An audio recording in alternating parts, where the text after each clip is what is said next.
Hey, my delightful second grade editors.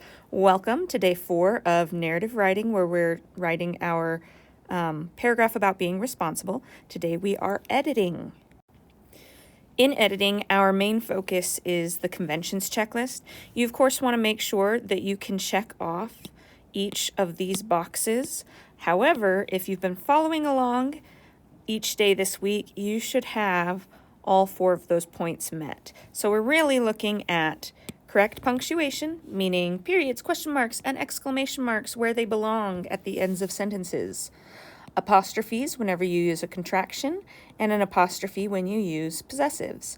And then commas, make sure that you put them after your transition, temporal, or linking words, as well as put them in the correct spot in dates or lists, or between cities and states. Okay, capitalization. Make sure the beginning letter of every sentence is capitalized. Make sure that all of your proper nouns, such as holidays, product names, geographic names, or when you're referring to yourself with the letter I, that it is capitalized. And then also spelling. We want to make sure that the spelling is correct, especially if it is a second grade style word or in the prompt. If the word is in the prompt or in the text that you're referring to, there is no excuse for not spelling it correctly. So what I want you to do today is take your Foursquare and your 2 checklists, and you're going to go through and make sure that you have everything. So the very first thing is that you restated the prompt in your topic sentence. The prompt is, write about a time when you were responsible. What did you do? Why did you do it? How did other people react? And this one says, a time when I was responsible was when I woke up early to clean the bathroom. So it is talking about a time they were responsible. We use the words responsible and a time. So I would say yes, that's a restatement of the prompt. Supplies at least 3 detailed sentences to describe actions, thoughts, and feelings. And make sure that they, again, relate to your topic sentence and the prompt. Make sure it relates back to that prompt.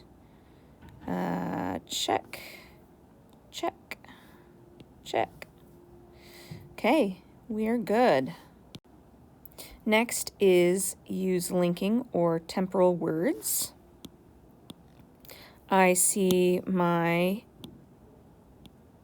first, next, last, and as you can see is a transitional phrase. It's not a temporal phrase so much because temporal means time. But we have all of them there, so check.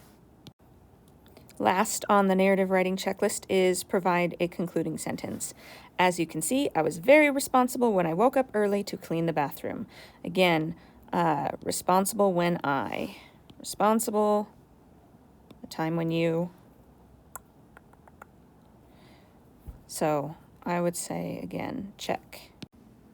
I'm going to go through individually and make sure that I have everything that I need.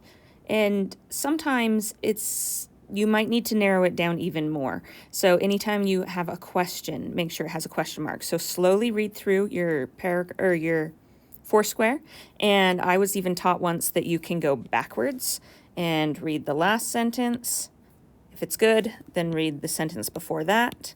And that helps you to really think about what you're doing and not get caught up in just reading through the story.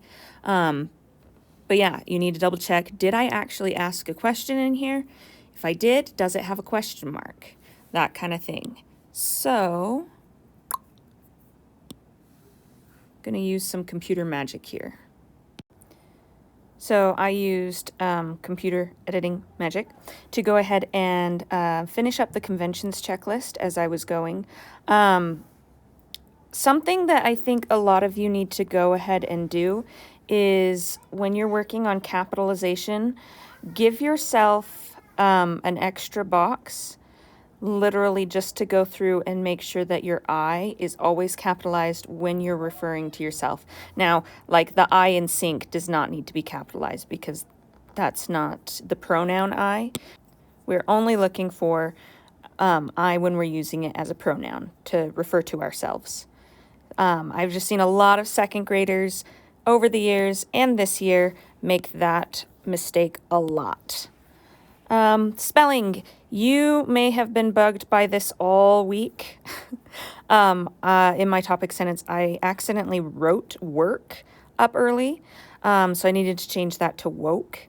Took me a while to catch that. Every time I was reading through it this week, I would just say, I woke up early, and wasn't really paying attention to what was typed or written.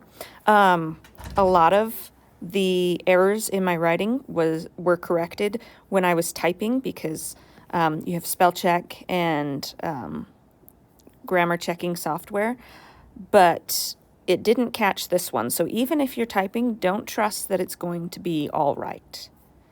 Okay, that's all I have for you guys. So again, your job, take your Foursquare, take the 2 checklists, go through carefully, make sure everything looks right. If you're not sure on the spelling, ask someone or look it up in a dictionary. Good luck, and I will see you tomorrow. I cannot wait to see your finished and submitted work.